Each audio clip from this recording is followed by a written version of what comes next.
YCP ముఖ్యమంత్రి జగన్ రెడ్డి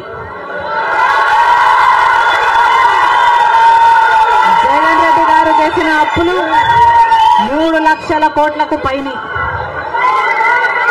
మొత్తంగా ఈరోజు అప్పులు 6.5 లక్షల కోట్లు.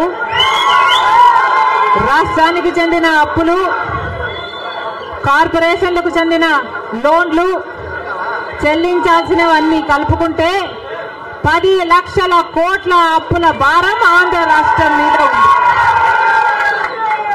మరి ఇంత అప్పులు చేశారే, ఇన్ని డబ్బులు తెచ్చారే, మరి రాష్ట్రంలో ఏదైనా అభివృద్ధి జరిగిందా అని భూతద్దం పెట్టి చూసినా ఎక్కడా కనిపించదు. రాజధాని ఉందా?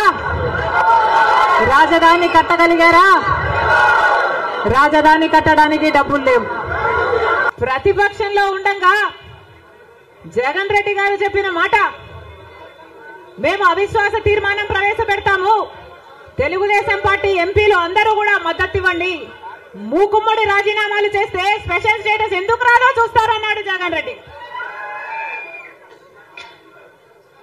ఆఖరికి జగన్ రెడ్డి గారు ముఖ్యమంత్రి అయిన తర్వాత ఒక్కసారంటే ఒక్కసారైనా, ఒక్కటైనంటే ఒక్కటైనా నిజమైన ఉద్యమం చేశాడా స్పెషల్ స్టేటస్ కోసం?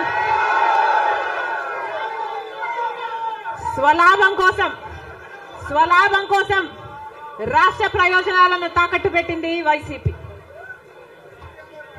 ఈరోజు మనకు స్పెషల్ స్టేటస్ లేదు కదా, కనీసం ఒక ప్యాకేజ్ కూడా లేదు.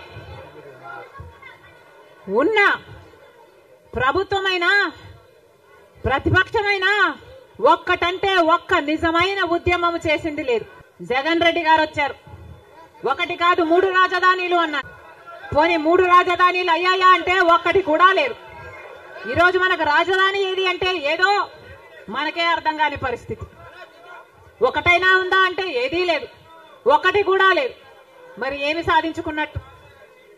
పోలవరం ప్రాజెక్ట్ ఎప్పుడో 1941లో పోలవరం ప్రాజెక్టు కట్టాలనుకుంటే సాధ్యపడలేదు.